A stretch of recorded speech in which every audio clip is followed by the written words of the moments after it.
Dans cette leçon de Sharh Kitab ad-Da' wa ad-Dawa', le Cheikh Abd al-Razzaq al-Badr, hafidhahullah, commence par rappeler une invocation de début de journée qu'il avait déjà mentionnée et qu'il veut ancrer dans les cœurs. Ouvrir son matin en confiant entièrement ses affaires à Allah. Il explique que personne ne sait ce qu'il attend dans sa journée. Épreuve, décision, tentation. Mais que celui qui entre dans son jour en ayant remis son affaire à Allah est, par la permission d'Allah, sous sa protection. Il cite alors un dhikr parmi les invocations du matin et du soir que le prophète sallallahu alayhi wa sallam a enseigné à sa fille Fatima radiyallahu anha, rapporté par An-Nasa'i.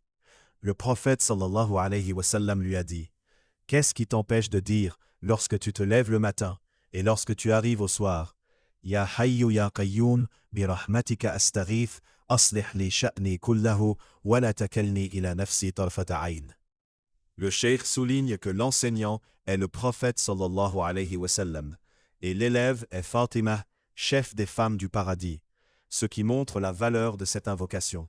Il en détaille ensuite le sens. Ya Hayyu Ya Qayyum, tu appelles Allah par deux de ses plus grands noms, le vivant qui ne meurt jamais et le sustentateur qui maintient et gère toutes choses. Bi rahmatika astaghith, je cherche secours et délivrance par ta miséricorde, non par mes propres forces, ni par mon intelligence. Aslih li sha'ni kullahu, améliore toute ma situation, dans ma foi, ma famille, mon travail, mon cœur, ma santé, mes relations, rien n'est exclu. Wala takalni ila nafsi tarfata ayn, ne me laisse pas à moi-même, à mes passions, à mes choix, même pas l'espace d'un clignement d'œil. Le cheikh rapporte les paroles de Ash-Shawkani, rahimahullah, dans Tuhfatu Dhakirin, qui décrit ce dua comme faisant partie des expressions concises mais très complètes, Jawami'ul Kalim. Il explique que Salahu Sha'ni Kullah, la rectification de toute la situation, englobe toutes les affaires de ce bas monde et de l'au-delà. Si Allah exauce ce dua pour un serviteur, il obtient par un seul dhikr constant un bien immense dans les deux demeures. Abd al-Razzaq al-Badr, hafidhahullah, insiste alors sur la pratique. Cette invocation devrait devenir un rendez-vous fixe de chaque matin et de chaque soir. Il ne s'agit pas seulement de la réciter mécaniquement, mais de la vivre, reconnaître sa pauvreté, son incapacité à se gérer seul, et remettre sincèrement son cœur et sa journée entre les mains d'Allah. Ensuite, il revient au sujet principal du chapitre d'Ibn al-Qayyim, la protection de la langue et la gravité des paroles.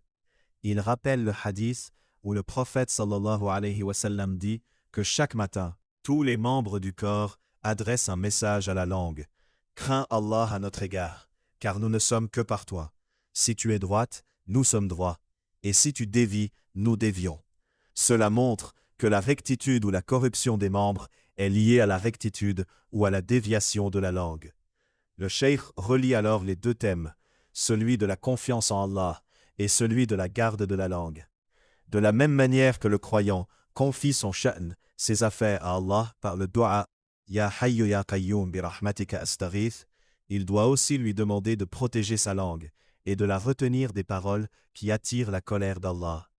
Il explique que beaucoup de gens parviennent à s'éloigner de grands péchés visibles, alcool, fornication, vol, mais échouent à maîtriser leurs paroles. Médisance, moquerie, calomnie, jugement hâtif. Il rappelle les hadiths déjà étudiés, où le prophète sallallahu alayhi wa sallam prévient qu'une seule parole peut faire monter le serviteur de plusieurs degrés, ou au contraire, le faire chuter dans le feu à une profondeur plus grande que la distance entre l'Est et l'Ouest.